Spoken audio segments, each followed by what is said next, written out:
Bonjour à tous et bienvenue dans ce nouvel épisode d'Inspiré. Aujourd'hui, j'ai le plaisir de recevoir Vincent Cabane. Salut Vincent. Bonjour. Tu es ancien joueur de rugby, tu es ingénieur, tu es aussi coach et thérapeute et fondateur du mouvement et des hommes, dont on parlera un petit peu plus tard. Mais avant de parler de ton parcours et qui est Vincent Cabane, j'aimerais savoir comment tu expliquerais ton métier de façon ludique à un enfant de 5 ans. Je démarre toujours au podcast comme ça. Si tu devais l'expliquer, comment tu t'y prends? Comment j'expliquerais mon métier à un enfant de 5 ans?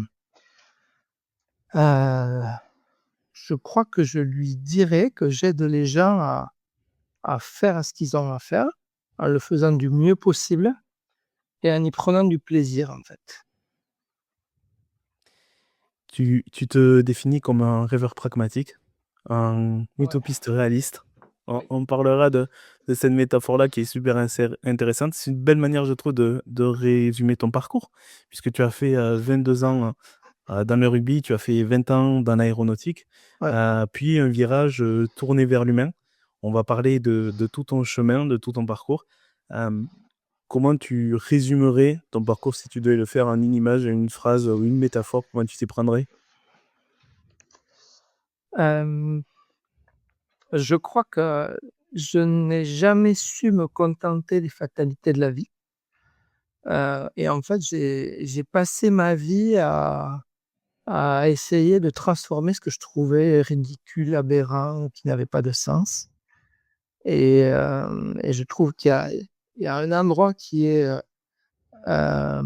significatif pour les collectifs, c'est l'action, quoi. En fait, je trouve que, l'action des individus et des collectifs, c'est un lieu, heu, on peut l'optimiser, on peut la rendre plus chouette, on peut la rendre plus agréable, voilà. Et alors, comment tu pourrais te présenter, Vincent, à ceux qui ne te connaissent pas? Heu, comment tu fais habituellement? Alors, c'est déjà un vrai challenge parce que, moi je sais faire, mais je sais pas bien expliquer en fait. Comment je me présenterai? Je crois que je suis un metteur au point d'organisation en fait. Je suis un metteur au point de collectif, un peu comme un ingénieur, au pit stop, à l'arrêt au stand des Formule En 1. FM? Ouais. Ouais, en fait, la Formule 1 c'est un endroit, hyper complexe, un niveau de technicité de dingue. Et en même temps, il y a peu de temps pour rendre, la voiture efficace et en fait, moi, c'est ce que je sais faire et alors c'est rigolo parce que je m'attendais pas à te dire ça, mais je me rends compte que quand je fais ça avec les collectifs, c'est un peu l'enfant, émerveillé qui joue avec son jouet, tu vois? À chaque fois, il y a une vraie dimension de jeu et presque d'appétit, il y a de la gourmandise, je crois, quand je fais ça. Et tu parlais de l'enfance justement, et on va parler aussi de l'enfance et du côté insouciance que l'on a dans l'enfance et qu'on perd parfois, quand on arrive dans la vie adulte. Quel enfant tu étais et comment était ton enfance, Vincent? Ah, alors moi, j'ai eu une enfance, je dirais extraordinaire. J'ai grandi dans le Béarn, heu, j'ai grandi à Pontac, j'ai grandi au pied des Pyrénées. Tout était, joyeux, simple et en fait, heu, j'ai beaucoup joué au foot, je faisais beaucoup de sport, en fait, petit. Puis après j'ai joué au rugby à Pontac aussi et hem et pour moi, il y avait en permanence à réconcilier, cette efficacité où il fallait qu'il y ait un peu l'essence du rugby, quoi. Je veux dire, quand on grandit dans le Béarn et quand on met, des crampons, hein, il faut que pendant 80 minutes, on soit efficace et en même temps, que l'expérience, elle soit agréable, que l'expérience, elle soit entre les gens agréable, que tout le monde y prenne son compte et qu'elle permette d'apprendre, en fait. Je crois que en fait, en t'écoutant et en écoutant ta question, j'ai beaucoup appris de ce que j'ai vécu dans le rugby. Et justement, comment le rugby est entré, dans ta vie et qu'est-ce que ça a pu Mmh. t'apporter? Alors que ce soit sur les zones, sur la cohésion, de la résilience aussi. Ouais. Alors c'est pas le rugby qui est entré dans ma vie, c'est moi qui suis entré dans la vie du rugby parce que j'avais un OK. papa qui était joueur de rugby, dans l'équipe, dans l'équipe de Lourdes dans les années 60, donc ça voulait dire quelque chose quand À l'époque, ouais. voilà, je suis issu d'une famille, j'ai 8 oncles qui ont tous été des joueurs de rugby. Donc pendant longtemps, j'ai refusé, j'ai joué au foot et à l'adolescence, je suis venu vers le rugby.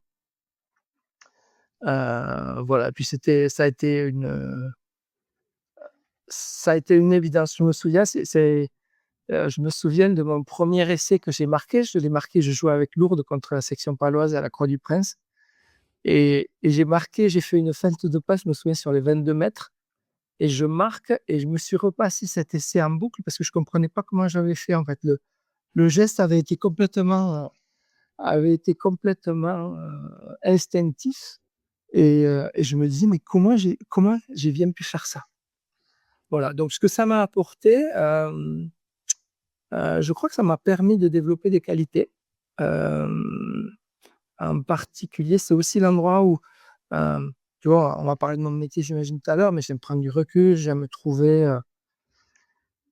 comprendre par où il faut passer, j'aime trouver les failles, les points forts. Et je crois que je savais faire ça sur un terrain de rugby. Je savais aussi m'adapter aux, aux joueurs avec qui je jouais.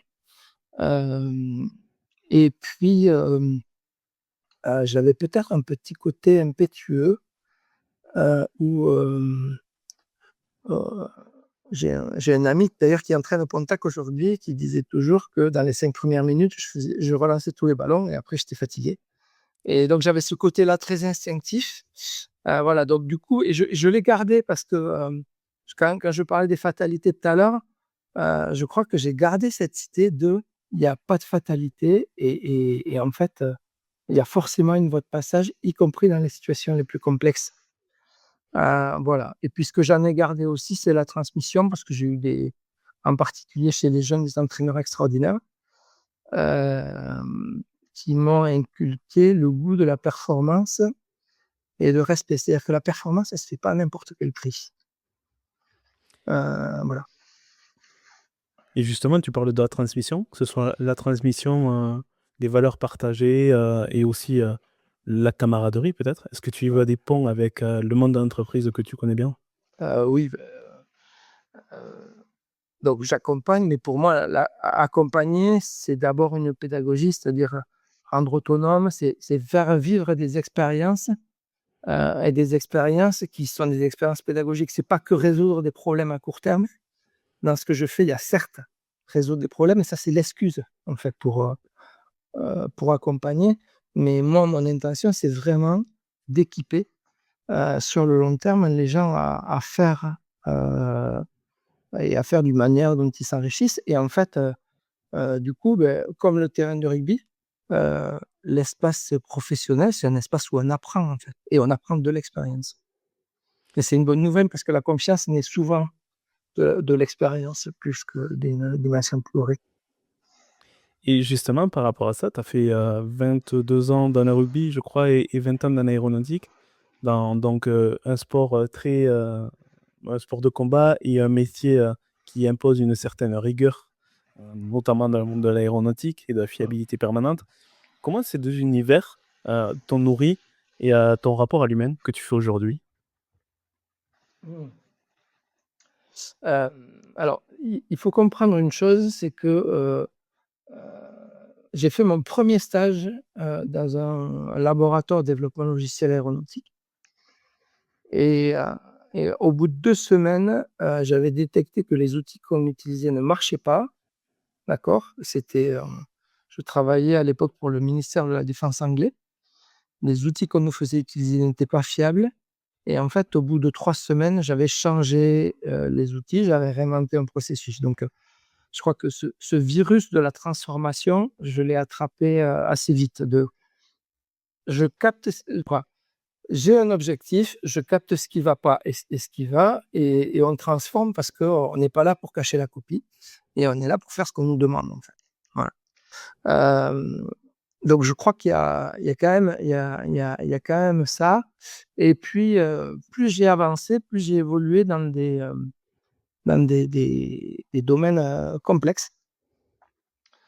Donc en fait, l'étape suivante, ça a été euh, de on parle de réingénierer, je sais pas comment on dit en français, de modifier la manière de développer un logiciel embarqué à bord d'un avion, puisqu'après j'avais été embauché chez Airbus. Et puis de fil en aiguille, je me suis rapproché du client, et puis là j'ai réingénieré des manières d'accompagner le client. Et en fait, plus on va dans la complexité, plus on met de quoi, ou plutôt plus il y a d'humain et plus il y a de complexité.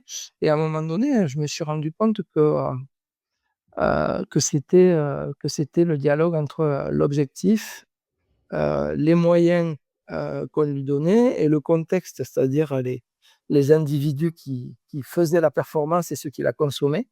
Et puis cette espèce de triptyque euh, qui à chaque fois me mettait en tension et m'a mené à revisiter des choses.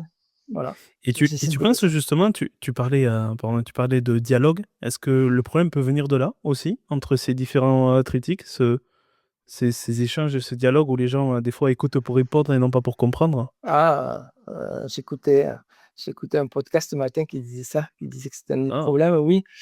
Euh, alors, clairement, en fait, moi, je vois, et en plus, on peut dire quand même qu'on est dans une période un peu complexe. On a beaucoup, tout change beaucoup. Je pense que c'est une période un peu inédite. On n'y a pas été habitué, on n'a pas été éduqué pour. Et effectivement, si tu regardes, tu vas avoir ceux qui vont être très orientés objectifs et moyenne, mais qui vont peu se soucier du contexte. Dans le contexte, je parle un dirigeant, des fois, tu as des dirigeants qui vont peu se soucier du contexte de leur organisation.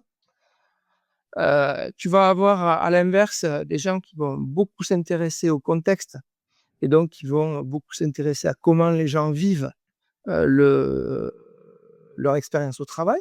D'accord.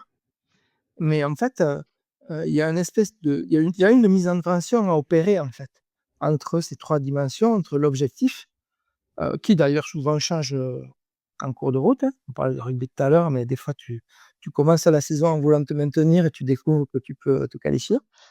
Donc l'objectif se découvre aussi à mesure que tu avances entre les moyens dont tu disposes et le contexte dans lequel tu es, qui est quelque chose qui évolue aussi tout le temps. Et en fait, ouais, il y a une vraie mise en tension, un peu comme dans un corps, qui s'opère entre ces trois dimensions. Et voilà. Et puis en plus, tu rajoutes le temps à ça, puisque en fait, quand tu as des objectifs, ça crée une forme soit d'impatience, soit au contraire de léthargie. Là, tu as t'as tous les ingrédients à mettre en dialogue pour être à la fois performant et engager juste ce qu'il faut de manière durable. Et alors justement, tu parlais de l'aéronautique, notamment avec tout le principe de process, de normes. J'imagine aussi de management vertical dans des grands groupes comme ça. Ouais. Comment tu as réussi à introduire de l'écoute et du mouvement là-dedans? Hum. Comment j'ai réussi euh, c'est rigolo. J'aime bien ta question parce que je crois que si je rembobine, je suis en train de développer le logiciel d'alarme de la 380 ou à participer parce que j'ai pas fait ça tout seul, hein. Et en fait, j'étais plutôt en colère, j'étais plutôt frustré et agacé parce que je sentais que ce qu'on était en train de développer, à la fois n'avait pas le niveau de qualité, donc le côté efficace, voilà, et à la fois n'allait pas être durable. Et voilà. Et je me rendais compte en plus que les gens qui développaient le visaient moyennement, parfois. Et en fait, je crois que j'ai une espèce d'obstination euh, à, euh, à dire ce qui ne va pas. Alors, j'ai un processus de réflexion qui est parfois un peu long. C'est-à-dire qu'au début, quand je dis, c'est pas clair. Mais je crois que dans le temps, j'ai réussi. Et d'ailleurs, sur ce premier travail chez Airbus, j'avais pris la responsabilité technique du développement du logiciel d'alarme et j'avais réingénieré, il revient beaucoup ce mot aujourd'hui, toute la manière de développer le logiciel. Voilà. Et, Et donc, je crois que la première des écoutes, elle est l'écoute de ma frustration, l'écoute de mes inconforts, qui sont pour moi souvent un signal de OK, c'est pas tout à fait juste, ou peut-être qu'il faut adapter. Et d'ailleurs, si je tire la ficelle de ce que tu m'invites à réfléchir, je me rends compte que c'est souvent du reste quand j'accompagne, puisque maintenant j'accompagne plutôt des transformations un peu longues, dans des contextes un peu plus compliqués, c'est souvent ma frustration et mon inconfort intérieur qui me fait retravailler ce que j'accompagne, ou qui va me faire aller discuter avec, quelqu'un, ou avoir un échange, ou alors me dire: «Non, il faut faire travailler ces gens comme ça». Donc je pense que la première des écoutes, elle est intérieure, en fait.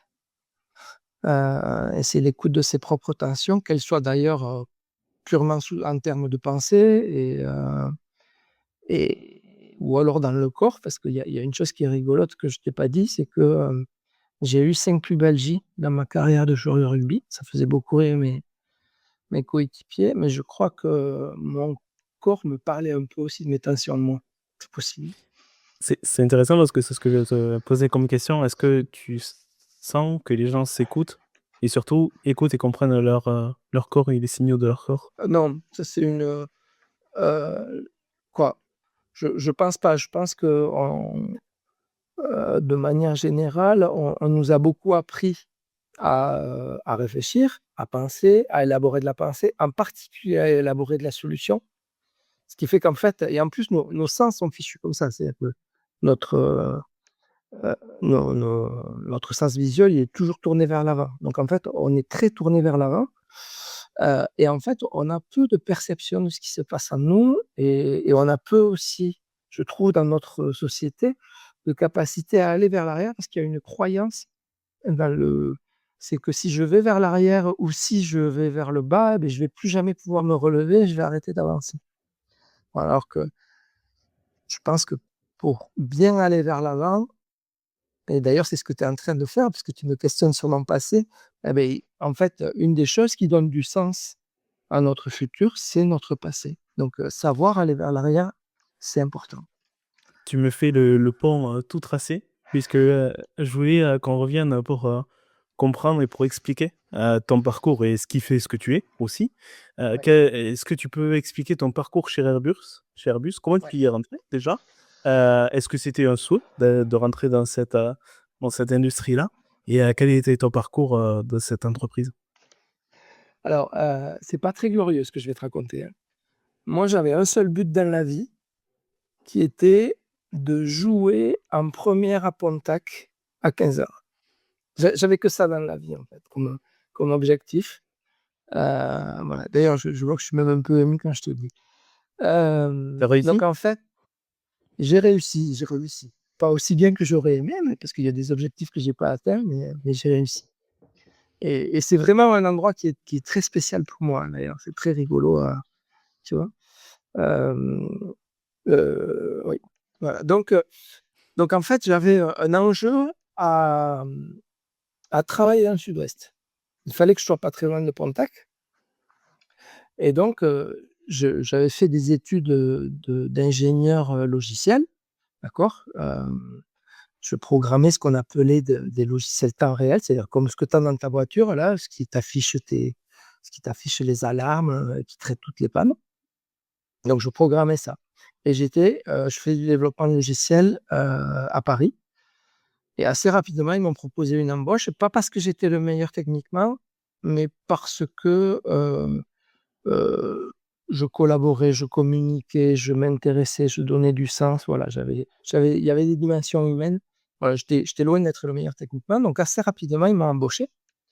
Et quand, donc j'étais là dans le groupe qui s'appelait à l'époque Thomson CSF, et quand ils m'ont proposé ça, je leur ai dit: «OK, mais est-ce que vous avez un département de logiciels dans l'aéronautique?» Parce que je savais que dans le sud-ouest, il y avait une industrie aéronautique, et donc c'était un moyen de revenir. Voilà. Donc c'est comme ça que j'ai fait que je suis arrivé dans l'aéronautique.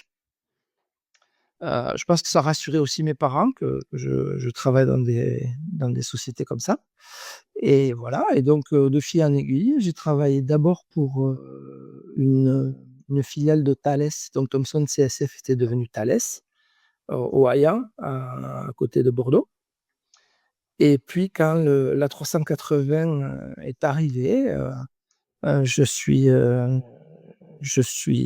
candidaté chez Airbus, et comme j'étais déjà formé, je suis rentré assez naturellement chez Airbus. Et d'ailleurs, je crois que je suis un des derniers à être rentré sur l'A380 parce que c'est juste après les attentats du 11 septembre et qu'en fait, il y a eu un petit rétrécissement des embauches à ce moment-là. Et donc, j'ai dû passer sur un des tout derniers postes que Airbus avait ouvert à ce moment-là, en 2002. Et alors, quel a été ton parcours chez Airbus? Alors, chez Airbus, en fait, donc je développe le logiciel d'alarme de l'A380. Après, je suis en charge des tests et de la validation. Après, je deviens, parce que j'avais beaucoup manifesté ma frustration à la manière de faire, mais j'avais aussi proposé quand même une méthode alternative, et je deviens responsable technique grâce à un manager qui me fait confiance, qui est d'ailleurs devenu un ami. Voilà, qui me fait confiance et qui me dit: «Bon, écoute, tu as beaucoup de colère, tu te plains beaucoup, donc maintenant, je vais te proposer de transformer cette colère en énergie positive». D'ailleurs, je crois que ça, je m'en suis beaucoup servi dans l'accompagnement parce que pour moi, les gens en colère ou qui, ce qu'on appelle, qui résistent au changement, en fait, c'est juste des potentiels à explorer, hein, tu vois? Donc, en fait, je vois de manière les emmerdeurs, je les aime beaucoup en général parce que j'ai de la sympathie pour eux. Voilà, donc il m'a permis de faire Ce ça. point de friction, ce fameux point de Ouais. friction. Ouais, cette mise en tension. Et après, j'ai fait ce que j'avais à faire et puis j'étais pas complètement aligné avec, certaines, valeurs. J'avais envie de voir ailleurs et je suis parti faire du support sur la 380. Voilà, donc en fait, on a mené un peu des nouvelles technologies à bord de la 380. C'était un support qui n'était pas complètement mature et je suis parti, quoi. En gros, il y avait de nouveau de la friction et de la tension, de la complexité, donc je suis parti faire ça.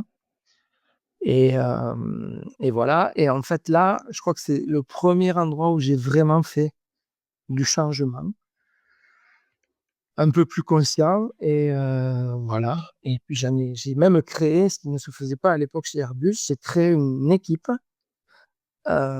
qui anticipait euh, le support de ces plateformes informatiques qu'on avait mis à bord des avions. Et je me souviens que une personne qui faisait du support, mais sur la structure. Donc, la structure, c'est quelque chose, il y a toujours de la structure dans les avions, et qui m'avait dit: «Préparer le support, c'est inconcevable». Il m'avait dit: «Il y a une erreur, toi, ici». Voilà. J'ai l'impression que tu es, comment dire, t'es très tourné sur l'esprit collectif et en mode projet. Je sais pas si tu vois ce que je veux Oui, dire. oui, oui. Euh, On sent que tu fais un temps, ouais, que tu as un temps limite défini, et après tu passes sur autre chose. mais c'est très vrai ce que tu dis. Et euh, d'ailleurs, je crois que je l'avais jamais vu comme ça, mais je crois que dans mon métier, tu vois, on a des coachs qui vont accompagner qui vont accompagner un manager, ou on a des facilitateurs qui vont faire un séminaire. Et ça m'intéresse assez peu, en fait. Moi, ce qui m'intéresse, c'est de, de, de prendre une organisation sur un temps donné qui est plutôt un temps long. Moi, j'aime bien le faire entre 6 et 15 mois et aider l'organisation à résoudre son problème, mais aussi passer un cap en termes d'autonomisation. Qu'elle puisse, la prochaine fois qu'elle a un problème de cette nature, qu'elle puisse le résoudre tout seule.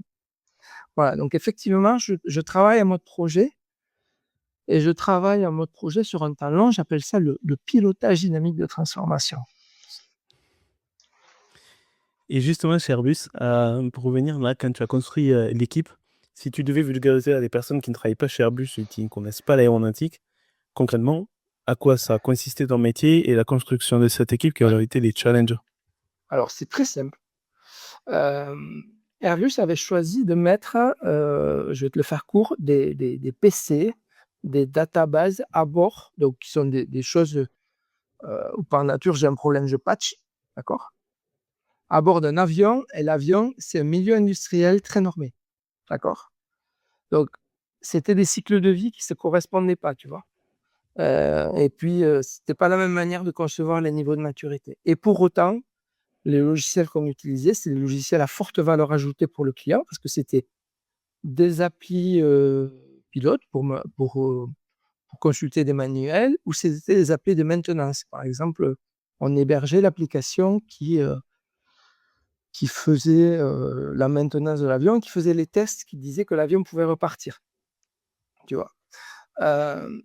Et donc, en fait, Comme à l'exemple de la voiture que tu as fait. exactement, exactement. D'ailleurs, je te donne un exemple. La première fois, on faisait du stand-by, du support en compagnie. Donc, des fois, quand les avions étaient bloqués, on nous appelait. Et moi, la première fois, comme ça, tu comprendras la finalité de notre métier. La première fois qu'on m'a appelé, il y avait un A380 bloqué sur l'aéroport de Londres. Et, le représentant d'Airbus, qu'on appelait un field rep, me dit, voilà, ben, le système ne démarre pas, on a un test à faire passer sur le logiciel de maintenance. Si on ne le fait pas passer, on ne peut pas dire que l'avion est apte à voler. Et il y a 350 personnes dans l'avion qui sont déjà membres. Voilà. Bon, au final, l'avion est resté à Londres et les gens ont dormi à l'hôtel. Ça, c'est pour la petite histoire. Donc, en fait, on avait ce truc. On avait cette problématique et c'était des logiciels à la fois complexes et à la fois à forte valeur ajoutée, mais il y avait une dimension aussi très intéressante, c'est qu'en compagnie aérienne, il y a un peu deux mondes, d'accord? Ce qu'on appelle les flight ops, c'est-à-dire ceux qui opèrent le vol, donc tous les gens qui vont donner les informations aux pilotes sur comment on opère le vol, d'accord? Et après, toute la partie maintenance, d'accord? Donc la maintenance, c'est eux qui réparent l'avion, qui changent un moteur quand il y a un moteur à changer, voilà. Oui, l'analogie de l'iPhone que tu faisais tout à l'heure entre les ingénieurs et les mécanos, par Exactement. exemple. Et traditionnellement, là, ben, c'est un peu le pilote et l'équipe qui est dans le paddock, si tu veux. D'accord. Mhm. Et traditionnellement, selon la culture dans laquelle, de la compagnie aérienne, il y a des zones de friction entre ces deux mondes. Et Airbus avait décidé de faire une seule et même plateforme informatique qui obligeait ces deux mondes à se coordonner. D'accord? C'est-à-dire qu'on avait colocalisé un problème culturel.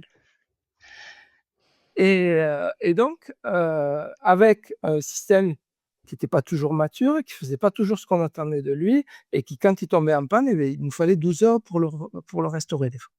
D'accord?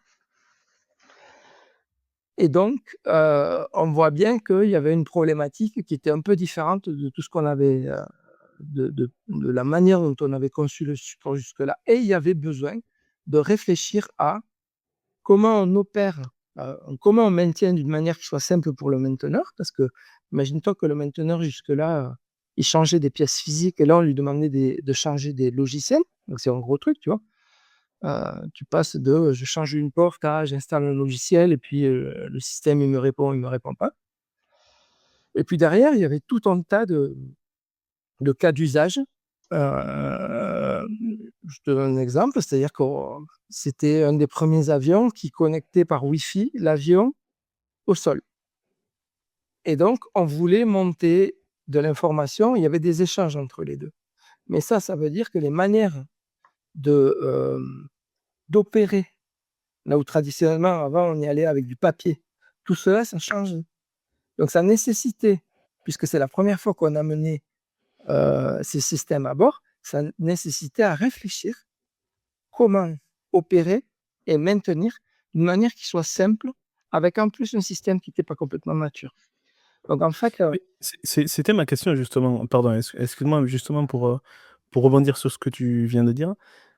C'est l'une des spécificités du programme A380 d'avoir un saut technologique sur ces avancées-là? alors, je ne saurais pas trop te dire. En tout cas, oui, il y a eu Tel que tu l'expliques, il y a eu une avancée, quelque part. la 380, ouais, je pense. Alors, je suis pas, j'ai pas une vision suffisamment globale de la 380, mais la 380, sur certaines dimensions, il y a eu un saut effectivement technologique, et je pense qu'il y a été aussi un saut de complexité. Hmm. Et Eh bien, vraiment le- l'autre. Ouais, et je te donne exactement. Et ça a été très intéressant parce que euh, notre système de maintenance nécessitait une équipe pour le maintenir. Tu vois? Et Mhm. voilà. Et donc, en fait, c'est à cet endroit-là. Moi, j'appelais ça. Euh, je parlais de mon équipe, je disais que elle permettait à remettre le système qu'on supportait dans son milieu naturel. Tu vois? Mhm. C'est parce que son milieu naturel, c'était pas Airbus. Son milieu naturel, c'était l'opération en compagnie aérienne et il fallait que ce soit simple et efficace pour la compagnie aérienne. Voilà. D'accord. Et si je fais le lien, d'ailleurs, j'aime beaucoup tes questions. Si je fais le lien avec ce que je fais aujourd'hui, il y a cette idée de remettre la performance simple dans son milieu naturel. Tu vois? Voilà. Et justement, pour faire le lien, quels ont été les plus grands défis, les plus grandes réussites que tu as eues chez Airbus et qui t'ont permis d'essaimer ce que tu fais aujourd'hui? Euh, je crois qu'il y a eu un moment, il y a un moment un peu fondateur. Il y a deux moments fondateurs chez Airbus. C'est j'étais encore dans des équipes techniques et hmm, c'était assez rigolo parce que donc je venais d'arriver au support et quand tu démarres au support chez Airbus, tu vas pas en compagnie parce que aérienne, tu vois, tu as un petit moment de gestation, là, d'incubation. Voilà. Donc en fait, comme le système était un peu compliqué, chaque fois que quelqu'un rentrait de compagnie, je lui disais viens me voir et je notais, je l'interrogeais. Alors comment ça se passe? C'est quoi les problèmes? Qu'est-ce qu'ils vivent? Voilà. Et puis assez rapidement, je suis allé voir mon chef et je lui dis je crois que j'ai compris. Il me dit qu'est-ce que tu as compris? J'ai dit, ben, je crois que j'ai compris en fait l'endroit où on se trompe en fait. On veut appliquer des méthodes, toujours les mêmes méthodes chez tous les clients identiques, mais il y a une dimension culturelle et en fait, c'est pas ça. Il faut les mettre en situation de trouver leur méthode avec les outils qu'on leur fournit, ce qui est un peu différent. Et, euh, et voilà. Et en fait, donc mon chef m'a dit, OK, mais tu vas montrer ce que tu as prévu. J'avais fait un joli process. Tu vas montrer ce que tu as prévu à l'équipe. Et en fait, ça a été très rigolo parce que quand j'ai montré ça à l'équipe, les gens qui étaient depuis longtemps m'ont dit: «Mais t'es fou, il faut pas toucher à ça, c'est un problème politique chez Airbus». Il y en a d'autres qui ont pensé: «Ça marchera jamais», voilà. Et comme je suis un peu têtu, comme je me satisfais pas des fatalités, j'ai dit: «OK, je vais le faire, en fait». Et en fait, j'ai préparé, l'entrée en service d'un client, un peu phare qui est Air France, voilà. Et en fait, j'ai appliqué ce que j'avais étudié avec Air France, en fait. Et en plus, il se trouve on était 2 équipes là, chez Airbus à ce moment-là. On était 2 équipes on était censés travailler ensemble, mais on était en conflit en vrai parce que mon chef était en conflit. C'est les histoires politiques. Et en fait, après les 2 premiers jours de travail avec Air France, j'ai appelé la personne qui était dans notre équipe. Je lui ai dit, écoute, on se connaissait par ailleurs. Je lui ai dit, écoute, on se connaît. On avait 18 mois de préparation. On ne va pas passer 18 mois à dire des choses contradictoires et à se balancer des pots de banane.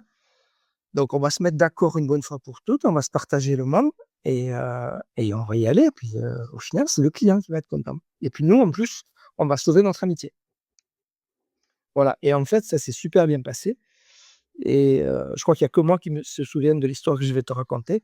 Et en fait, après l'entrée en service d'Air France, il y avait une dimension qui gérait les logiciels qu'on embarquait à bord et qui était très complexe et beaucoup sujet d'erreur chez les compagnies aériennes. Et en fait, le retour d'Air France, c'était de dire, c'est, euh, ça prend du temps, c'est assez dimensionnel, mais c'est robuste. Et là, tout le monde s'est tourné vers Airbus, tout le monde s'est tourné vers Air France et disait, mais qu'est-ce que vous avez fait? Et Air France a répondu, on a juste suivi les conseils des ingénieurs d'Airbus. Et là, je me souviens, j'ai mon chef qui m'a appelé ce soir-là, en me disant, mais qu'est-ce que tu as fait? Je lui dis, mais je t'ai dit que j'ai juste fait ce que je t'avais dit que je ferais il y a 2 ans et tu voulais pas que je fasse. Voilà. Et en fait, ça a été rigolo parce qu'il m'a dit, mais alors il faut faire quoi maintenant? Et je lui ai dit, ben, il faut monter une équipe qui va préparer le support. Et en fait, avec cet objectif de simplifier l'opération de l'avion, voilà. C'est donné quelle est ta conviction d'accompagner. C'est un acte pédagogique et Alors, politique quelque alors en part fait, aussi chez Airbus. ouais, en fait, ce qui s'est passé, c'est que quand on a créé cette équipe, en fait, j'avais un peu plus les moyens de ce que je voulais faire. Donc, on a monté un projet et, je me souviens, tous mes collaborateurs étaient déjà sur des tâches. Il me restait une personne qui était une personne qui avait été. Alors, j'ai raconté ça que dans des discussions de couloir, hein, tu me fais dire des choses.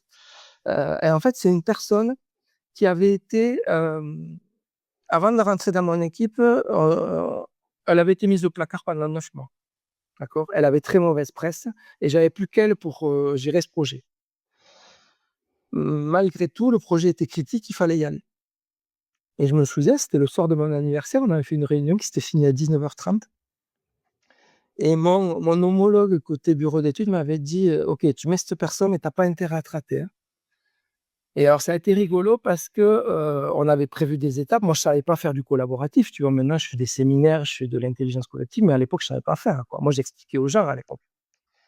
Je ne générais pas d'adhésion. Et voilà. Et en fait, la personne était un peu en difficulté, elle était un peu plus âgée, elle se savait en difficulté. Et ça a été très rigolo parce que on a, en fait, on s'est co-accompagné. C'est-à-dire que on a géré ce projet. Il y avait 5 grosses étapes qui visaient à changer les manières de faire. Et les premières, je lui dis, bon, mais voilà, donc tu prépares. Et une semaine avant, manifestement, voilà. Donc elle me dit, je suis un peu embêté, je veux bien que tu prépares. Bon, ok, donc je prépare parce que moi j'étais spécialisé du sujet. Et par contre, comme il fallait absolument qu'elle monte à bord parce que sinon j'étais cuit, parce que moi j'étais, tu vois, je l'avais mis en situation de venir me challenger, me dire non, mais attends, si tu le dis comme ça va passer comme ça. Ouais. Donc en fait, elle est montée à bord du projet en étant mon challenger. Et à mesure qu'on avançait dans le truc, elle a pris en charge le projet. Le projet a été une réussite parce qu'on a sécurisé un certain nombre d'opérations. Et ça a été une réussite au point où je me souviens qu'un responsable d'Emirates m'avait dit ce que vous venez de faire là sur ce bout d'avion, vous ne pouvez pas le faire sur tout le reste, si ça nous aiderait. Bon, on ne l'a jamais fait. Je suis parti du support avant et je ne savais pas bien vendre mes idées, je crois. Et alors, voilà, donc je pense qu'il y a eu un cheminement en fait dans la manière de faire. Et alors, le plus rigolo, c'est que ce projet a été reconnu comme un projet hyper dimensionnant, voilà, a été récompensé. Et on faisait une espèce de cérémonie, on appelait ça les Awards for Excellence. On faisait une cérémonie et il se trouve qu'entre-temps, moi, j'avais quitté mon poste de manager et j'étais devenu responsable de l'engagement des salariés pour Airbus en France et j'étais en charge d'organiser la cérémonie. D'accord? Et celui qui payait la cérémonie, qui l'abritait, c'était le DRH d'Airbus en France, qui était devenu mon chef. Et donc, ce projet avait été récompensé. Et quand le DRH d'Airbus en France arrive devant ce projet, cette personne qui était en grande difficulté 2 ans avant, dit à mon nouveau chef, bon, en fait, il faut que je vous avoue quelque chose. C'est moi qui ai formé Vincent au management. Et en fait, effectivement, la contrainte qu'elle avait exercée sur moi m'avait. Bon, maintenant, c'est un vrai super souvenir. Mais on est passé par des moments un peu compliqués. Mais pour en revenir, tu disais que s'écouter, il y a des moments où la communication a été très dure entre elle et moi. Et en fait, on a réussi à transformer ça. Et donc, oui, il y a eu un cheminement en fait dans ma pratique. À la suite d'Airbus, tu as fondé le mouvement, justement, du mouvement et des hommes. Quelle était ton intention de départ? Et est-ce que tu peux nous expliquer en quelques phrases ce qu'est ce mouvement? Alors, Toujours difficile de résumer. ouais, pour moi en plus. Du mouvement et des hommes, c'est un cabinet en fait, de consultants, tu vois, qui accompagnent des transformations, du pilotage de transformation. Voilà. En gros, dès qu'il y a quelque chose qui ne fonctionne pas dans une entreprise, dès qu'il faut réconcilier performance et engagement des salariés, motivation, je trouve que l'intention, elle est vraiment là, en fait. Du mouvement des hommes, il a vraiment son mot à dire. Et ça marche d'autant mieux que c'est compliqué et que ça paraît impossible. Tu vois. Voilà. Donc j'ai fondé du Mouvement et des hommes parce que, donc je te l'ai dit tout à l'heure, j'avais été responsable de l'engagement pour les salariés Airbus en France.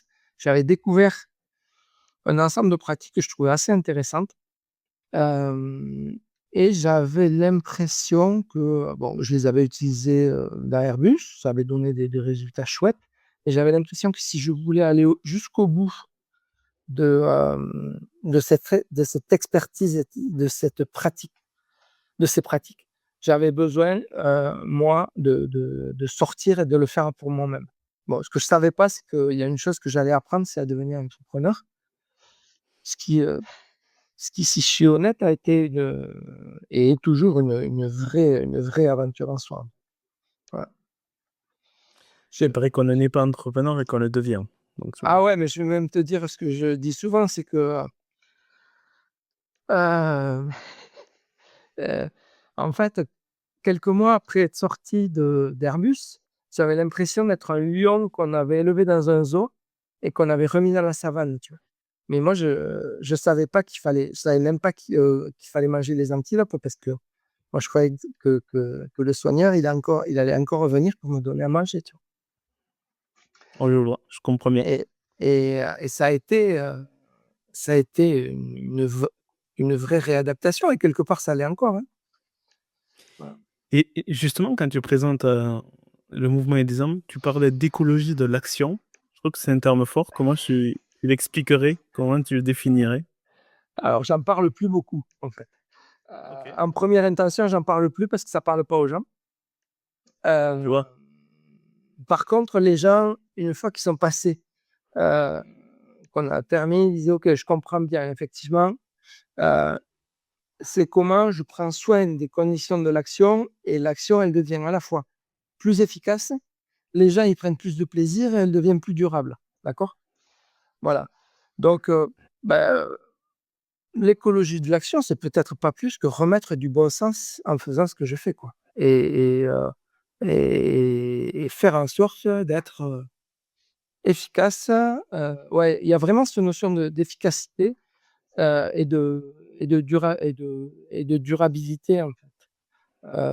Je trouve que, heu, on parlait de technologie, bon, c'est des lieux communs ce que je vais te dire, hein. On parle de technologie, on parle de consultance, mais on a quand même enlevé, une partie de simplicité. En voulant simplifier, on a enlevé de la simplicité, en fait. On a ajouté D'accord? de la complexité. Ouais, mais pas la bonne, parce que la complexité, si tu veux, le vivant, il est complexe déjà, ton corps, il est complexe. Là, on a rajouté la complexité que rajoute le cerveau humain, tu vois? On a compliqué, en fait, voilà, et là, il s'agit vraiment de revenir à quelque chose qui soit, à la fois efficace, durable et engageant, qui donne envie. Et la bonne nouvelle, c'est qu'en fait, alors, du coup, ça nécessite aussi de changer un peu notre rapport au temps parce que si je fais comme j'ai toujours fait, je suis pressé, je veux aller vite, je prends des raccourcis, hem et en fait, c'est pas efficace, je désengage, je perds des gens, d'accord? Donc en fait, ça nécessite souvent de réapprendre un petit peu à agir avec des cadres un peu, particuliers et puis, une fois que les gens s'autonomisent là-dessus, après ça devient complètement exponentiel. Et ça s'accélère, en fait, ça va beaucoup plus vite que si on passait par des voies un peu plus classiques. Je vais dire un gros mot, ça va beaucoup plus vite que si tu passais par McKinsey ou des gros cabinets, tu vois? Qui arrivent et qui te disent: «Voilà le plan d'action». Voilà. Là, on revient on réapprend à marcher, à nager, à courir. Voilà. Justement, tu t'es beaucoup formé, on va venir à certaines pratiques et certaines approches. Dans l'autre point d'interrogation, tu vois, je m'étais marqué à l'écologie de l'action, Mmh. mais aussi à l'intelligence sensorielle. Alors, est-ce que tu Waouh! utilises encore ce terme? Non, c'est des grilles de lecture que j'ai, si tu veux. Non, OK. non, non, par contre, il y a quand même une chose, c'est que, si je veux être efficace, en fait, hem il y a une image que j'aime bien prendre. Je trouve que le monde, on parle beaucoup du TDAH en ce moment. Je trouve que le monde et l'entreprise, c'est un gros TDAH. C'est-à-dire qu'il y a des informations qui arrivent de partout et puis, il faut qu'on réagisse en permanence et en fait, on finit par plus savoir réagir et on perd le sens des choses. Heu, si on regarde ce qu'est le TDAH, c'est en fait, c'est pas un déficit de l'attention, c'est un déficit de la régulation. D'accord? Et qu'est-ce qu'on fait avec un TDAH? On lui réapprend à percevoir les choses de manière fine, de manière à dire: «OK, ah là, je suis en train de déréguler ou là, je pars en cacahuète ou là, je procrastine et donc je me remets, je fais ma petite tâche qui va bien parce que je sais que ma tâche, elle est au service de quelque chose de plus important, qui est au service de quelque chose de plus important pour moi». Voilà. Et en fait, si tu penses, du coup, percevoir, c'est pas pour le plaisir de percevoir. Percevoir, c'est un acte indispensable pour pouvoir être efficace, en fait. Tu vois? Et peut-être à des moments pour faire le vide, peut-être à des moments, tu vois? Si je prends, Thomas Ramos aujourd'hui quand il bute, Thomas Ramos, il se coupe pas de lui quand il tu vois? Il rentre, dans sa routine, il remobilise son attention et il a un objectif. Mais pour ça, il a fallu qu'il éduque probablement, je ne connais pas Thomas Ramos, mais qu'il éduque probablement, ses sens, son attention et voilà. Donc en fait, l'intelligence sensorielle, je pense que c'est difficile de la nommer au début, mais par contre, elle est complètement clé en fait, parce que dans l'intelligence sensorielle, je vais capter, moi quand Jean-Paul il m'agace en réunion et que j'ai vraiment envie de lui dire de se taire, voire que je lui dis qu'il se tait ou voire que je suis pas élégant, d'accord? Et puis donc déjà moi, je vais pouvoir mieux voir mes réactions et donc les réguler. Puis je vais pouvoir mieux capter ce qui se passe chez mes collaborateurs, donc je vais écouter tous les signaux faibles, donc je vais peut-être réguler, d'une meilleure manière. Donc en fait, cette capacité à capter, elle est clé. C'est même pour moi, moi je parle du manager perceptif, c'est même pour moi la compétence socle, mais on ne peut pas le dire en fait. Tu vois, si je débarque en entreprise en me disant: Il faut utiliser votre intelligence sensorielle», ça marche pas. Par contre, si jamais je fais pratiquer, je fais, résoudre un problème et que je mobilise cette intelligence et qu'après je leur dis: «Qu'est-ce que vous avez mobilisé comme intelligence?» Et là, ils s'expérimentent, ils découvrent qu'ils peuvent régler un problème qu'ils pensaient pas possible à régler et après, eh beh, ils se rendent compte qu'en fait, ils mobilisent des capacités et des intelligences, heu, qu'ils, dont ils n'avaient pas conscience. Ce qui revient d'ailleurs à une chose aussi, quelle grille de lecture et quelles lunettes je mets sur les choses. Moi, je pense qu'on n'est pas bien équipé sur les lunettes. Et alors justement, avant de changer les liens, et ça m'a fait penser à plusieurs choses. Tu as parlé de... Je n'ai pas voulu te couper, justement. Tu as parlé de plusieurs choses. Tu as parlé du TDAH, qui est Oui, plutôt une régulation oui. dans les fonctions. Est-ce que tu ne vois pas un pont avec l'hypersensibilité, où en fait, c'est quelque part aussi un problème, entre guillemets, un sujet de régulation, Ah, d'absorption des signaux faibles, etc. Et après, j'ai d'autres questions, mais vas-y, je peux te laisser répondre là-dessus, avant de réaliser. ouais, ouais, ouais. Et alors, tu vas voir même que je vais revenir à une autre chose qui était mon premier métier de développement logiciel. Dans le développement logiciel, quand un logiciel il acquiert une donnée, première il l'acquiert, donc au début c'est des 1 et des 0, et après il la déformate. C'est-à-dire qu'il lui donne de l'intelligence, il lui donne une signification. Bon, et en fait, alors je suis pas spécialiste de la neurodiversité, donc mais moi ce que je crois en percevoir, et c'est aussi, un enjeu pour l'entreprise, c'est j'acquiers beaucoup de données aujourd'hui, d'accord? J'acquiers beaucoup d'informations et c'est comment déjà je comprends ce qui sont à moi et celles qui sont aux autres, c'est quand même assez important. Tu parlais tout à l'heure d'hypersensible et après comment, je la processe, je la mâche, je la crunch pour en faire quelque chose qui devienne de l'action intelligente, de l'action efficace dans le contexte, à court terme et à long terme.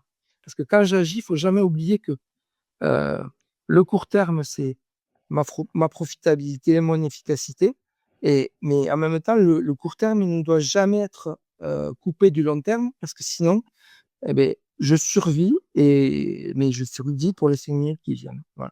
Et là, d'ailleurs, on peut peut-être y voir un pont avec l'écologie de l'action où dans la dimension écologique, il y a beaucoup de comment j'agis à court terme et au service du long terme. D'un projet plus global. Oui, Justement, dans un monde où on est vraiment habitué à écouter sa tête, on parle justement du sujet d'écouter son corps. Est-ce que tu aurais des tips, des astuces, des conseils sur le oui, fait d'apprendre à apprivoiser à écouter son corps que tu pourrais nous partager? oui. Alors déjà, la première chose, c'est pas opposer les 2 parce que, hem je me suis formé à des approches corporelles et somatiques, et j'avais un formateur qui disait toujours que quand j'utilise que ma tête, je pense, et pour pouvoir réfléchir, il faut 2 espaces. Donc en fait, le corps qui vient percevoir et la tête forment 2 espaces et forment un dialogue. Donc j'aime pas trop l'idée d'opposer, tu vois? Déjà. Tu vois? C'est comme les gens qui te parlent d'ego, en général, quand on parle d'ego, on en parle depuis l'ego. Donc voilà, j'aime pas trop l'idée d'opposer. Là où le corps, il est intéressant, c'est quand je développe une écoute fine de ce qui m'arrive, de: «Est-ce que j'ai chaud? Est-ce que j'ai de la tension dans le dos?» Voilà. Là où il y a un risque, c'est que la tête, elle surinterprète ce que ça veut dire, tu vois? Parce qu'on est quand même très fort pour élaborer de la pensée, en particulier moi. Voilà, donc c'est comment je mets en dialogue ça, et je donne de la valeur et je mets un sens. On voit du coup que je capte, je valorise et je mets en sens ce que je capte. Voilà, donc je crois que, mais du coup, il y a un autre corollaire, c'est ralentir. Mais dans ce monde-là, on ne peut pas ralentir tout le temps. Je ne peux pas passer 24 heures à 2 à l'heure, ça ne marcherait pas. Donc, c'est apprendre à percevoir les moments où je dois ralentir, d'accord? Et voilà, mais pour percevoir les moments où je dois ralentir, ça nécessite aussi d'aiguiser ma compétence. Je te donne un exemple. Au début, je comprenais pas, je disais que quand j'animais des séminaires d'intelligence collective, que je facilitais avec mon corps, mais je comprenais pas ce que ça voulait dire. Parce que je voyais que moi, je suis assez sensible, et tu vois? Voilà, c'est l'histoire de ma femme de passe, tout à l'heure dans La Croix du Prince, tu vois? Je sais pas d'où elle vient en vrai. Donc en fait, des fois, ça m'arrive, et en fait, ce que je comprends, c'est que dans mon corps, il y a des signaux. Donc en fait, quand je perçois ces signaux, heu, c'est peut-être le moment de se dire: «OK, je ralentis et peut-être j'essaie d'en faire un truc», tu vois? Voilà, et moi, par exemple, j'ai un signal qui est quand je veux aller vers l'avant, quand je facilite une prise de décision dans un séminaire, si je veux aller vers l'avant parce qu'il reste que 1 heure, en général, c'est que j'ai envie d'aller trop vite vers la prise de décision. Donc pour moi, c'est le signal de: «OK, on prend le temps d'écouter où est-ce qu'on en est, parce que sinon, on prend le risque d'avoir une décision qui plaira pour personne». Donc en fait, c'est comment j'apprends à percevoir tous ces petits signaux et à réguler le comportement qui va arriver avec. Ce qui est l'apprentissage d'une vie, je pense, hein, tu vois? Oui, tout à fait. Mais justement, est-ce que tu as des astuces, on va dire, un peu plus concrètes qui puissent servir à l'intégralité de vous sur réussir à s'écouter? Je sais pas, est-ce que tu pratiques certaines choses, Ah de la oui, méditation, ah oui, etc. Est-ce que oui. voilà. Alors là, tu viens vraiment dans le concret. Hem, Ouais, le voilà. but, c'est aussi de partager Ouais, quelques astuces. je comprends que j'étais pas au bon niveau. Ah Hem, si, mais non, non, c'est mais complémentaire. non. Alors, moi, je me suis formé à une pratique qui est la somatopsychopédagogie, donc vraiment l'intention, c'est de réapprendre à percevoir et à se percevoir. D'accord? Donc c'est une pratique qui travaille avec le réseau des fascias. Les fascias, c'est tous nos tissus d'enveloppe. Et donc en fait, moi, ce que je fais, c'est quand ça devient, alors je vais le graduer.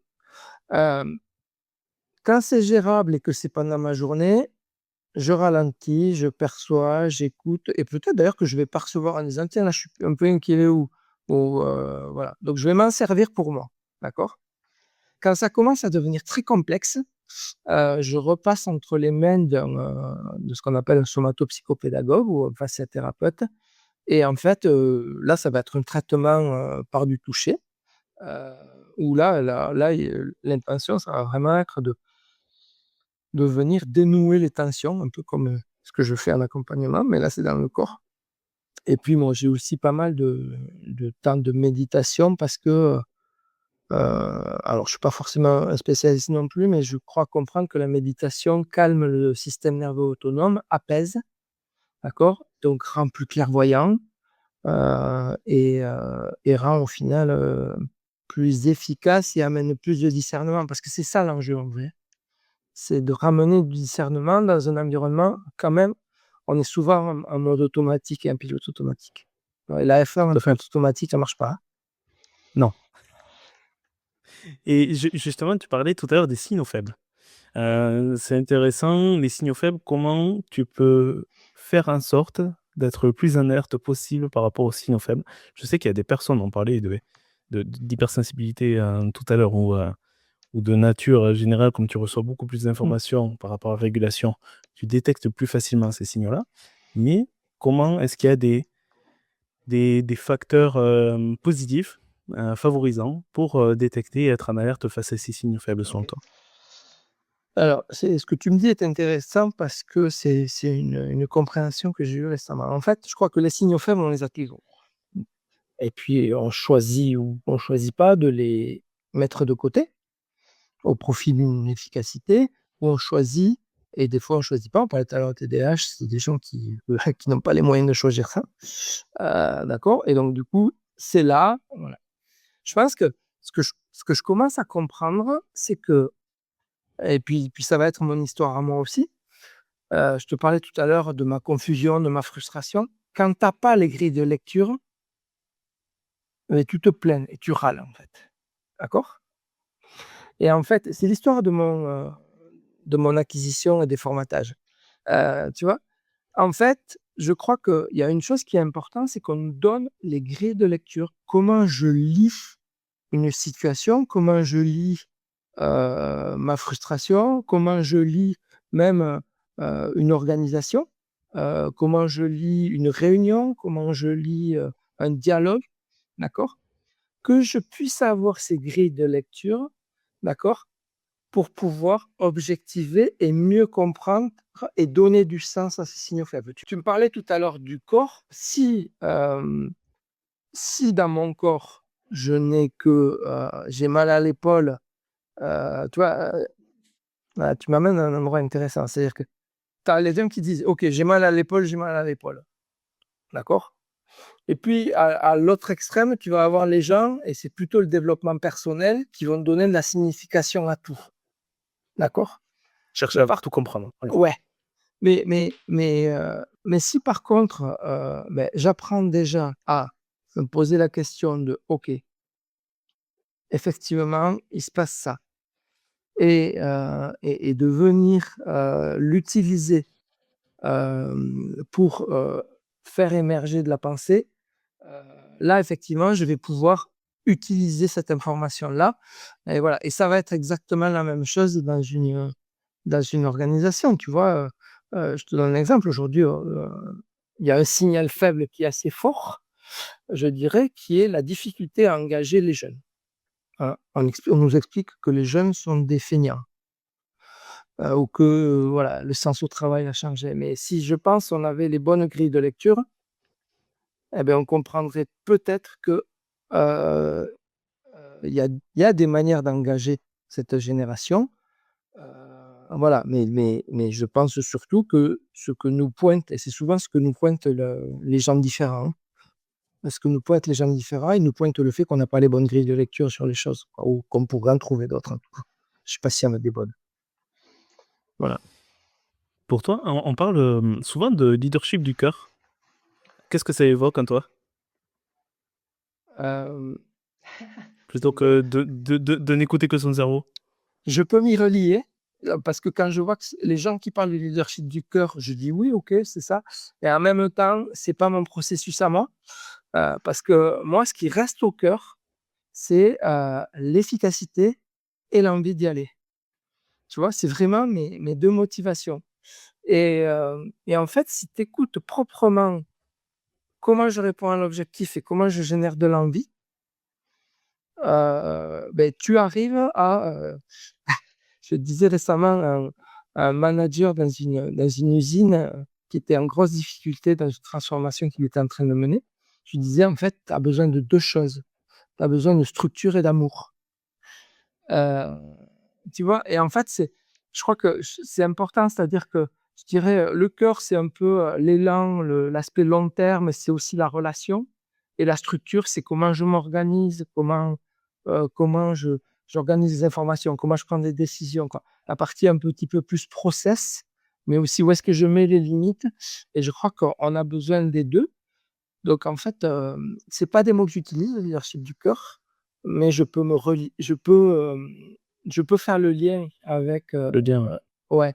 Et puis, il y a une chose, c'est que,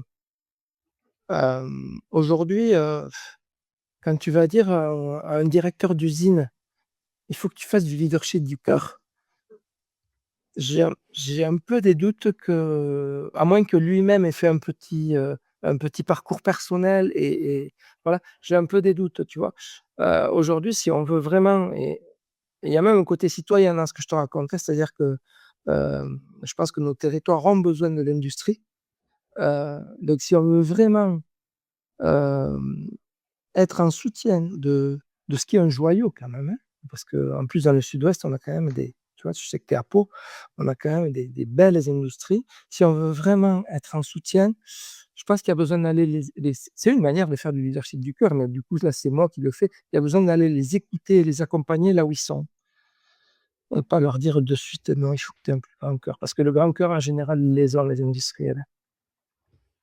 Et justement, tu accompagnes, donc des industriels, des entreprises et des organisations, aujourd'hui. Est-ce qu'il y a des problématiques ou des sujets qui sont récurrents que tu vois ces derniers mois, ces dernières années, que tu souhaiterais nous partager? Des sujets récurrents, je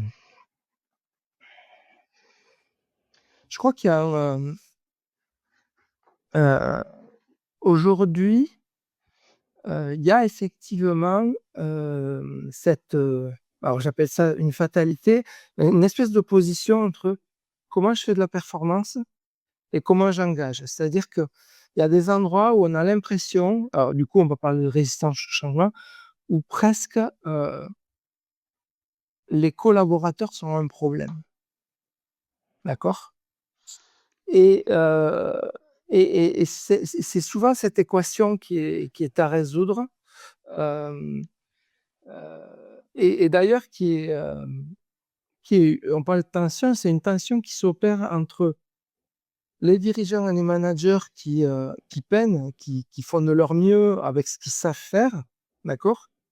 Et les collaborateurs, qui font aussi de leur mieux dans un système que des fois ils trouvent un peu aberrant, un peu bête, voilà et des fois, il s'agit de remettre du dialogue, de remettre de la discussion ou de, refaire émerger des solutions d'une autre manière. Voilà. Moi, je crois que c'est vraiment cette tension-là qu'aujourd'hui je résous. Je trouve passionnant, je parlais tout à l'heure de la génération Z, je trouve passionnant les jeunes parce que quelque part, moi, c'est quelque chose que j'ai pas complètement compris ou que je sais pas complètement adresser parce que tu vois, il y a mais d'après moi, ils nous renvoient à une crise d'autorité, c'est-à-dire qu'ils ont besoin à la fois de cadre et dans le cadre, à des moments précis, d'échanges. D'accord? Hem et hem et ils ont besoin de dirigeants qui donnent de la direction et leur permettent de devenir responsables, tu vois? Et d'après moi, une génération passionnante parce qu'ils sont en train de nous faire réinventer le management. Et Moi, justement par rapport à ça, ouais, vas-y, pardon, vas-y. j'ai une gratitude infinie pour eux et tu vois, je donne des cours des fois en école d'ingénieur ou des choses comme ça et en fait, je trouve que c'est un challenge parce que moi, j'appartiens à une autre génération, j'ai pas été éduqué comme ça, quoi, même si, je peux m'en rapprocher un peu et je trouve juste génial et d'ailleurs, je vais même te dire un truc, il y a quelque chose d'assez rigolo, c'est que j'accompagne en parallèle des écoles d'ingénieurs et des entreprises et en fait, c'est le même enjeu. C'est-à-dire, c'est comment est-ce que, le corps enseignant construit un enseignement cohérent, tu vois? Interdisciplinaire, mais vraiment cohérent, piloté, d'accord? Avec, un enseignant qui est à la fois dans son rôle d'expert, donc ça ne veut pas dire qu'il est dans une horizontalité, parfaite et en même temps dans sa relation à l'élève, qui responsabilise l'élève, d'accord? Et c'est très intéressant parce qu'on retrouve exactement la même chose en entreprise. Et mon hypothèse, c'est que si le système éducatif faisait cette transformation, on gagnerait du temps sur la transformation des entreprises et on rendrait notre tissu économique plus efficace. Ouais, ce que tu expliquais que tout est lié au final et de tout temps dans cet écosystème. Ah. Justement, quel est le meilleur conseil qu'on t'ait donné dans la vie, à toi? Toujours difficile d'en retenir un? Ah ouais, parce que je À crois part celui que tu allais à fond les 5 premières minutes au rugby? ouais, parce que je les écoute pas beaucoup en général. Il y en a un qu'on m'a donné, mais que je sais pas forcément écouter, hem, qui est, Je dis que l'on t'a donné, pas que tu as appliqué. Tu vois? Je reste ouais, large. hem, mais tu sais, c'est mon histoire d'objectif contexte moyen là. En fait, c'est crois en toi et sois toi-même parce que, bon, heu, j'ai pas pris des chemins, rigoureux que sont, les chemins auxquels j'étais prédestiné quand je suis devenu ingénieur. Mais, heu, je crois que ce soit toi-même, c'est aussi résiste à tout ce que le contexte peut te dire de: «Il faut que tu sois comme ça, il faut que», tu vois? Et hem et reste toi-même dans la tension qui existe avec l'extérieur.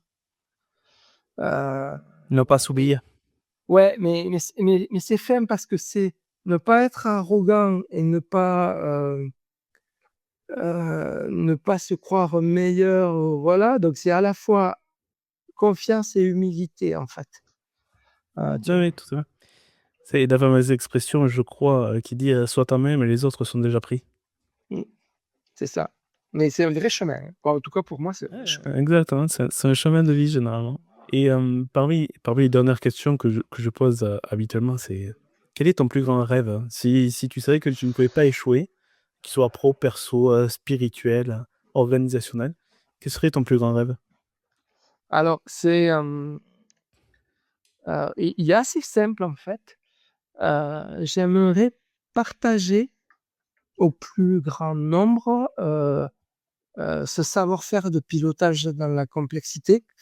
Hem, Tu vois, je crois que mon rêve, ça serait même heu, de faire émerger une communauté de praticiens, alors pas de coach, mais plutôt d'entrepreneurs. Mais en fait, ce que j'aimerais, c'est que, l'entrepreneur, il prenne vraiment plaisir, heu et il a besoin de challenge pour ça, mais qu'il prenne vraiment plaisir dans ce challenge, tu vois? Voilà, je crois que c'est marrant parce que quand tu me dis ça, j'ai l'image de nos Pyrénées, tu vois? Cette espèce de truc-là qui est, le très stable, qui traverse le temps et heu et voilà, il y a quelque chose de ça, de créer cette communauté, de partager au plus grand nombre, ses capacités de surf dans les environnements complexes. On arrive, déjà à la fin de cet épisode, Vincent, bah, ça passait vite. Enfin là, tout qui était inquiet, voilà. On a fait plus d'une heure ensemble. Est-ce qu'il y a un dernier sujet, un dernier message que tu souhaiterais, partager à nos auditeurs, qu'on n'a pas eu l'occasion d'aborder? Hem, non, moi je quoi, peut-être une dimension qui est, on réfléchit beaucoup à comment, engager, mais en fait la recette, elle est toute bête et c'est la même recette qu'être efficace. C'est-à-dire qu'engager, il faut que ce que je fais au quotidien, d'accord, soit cohérent de ce que je veux faire sur un long terme.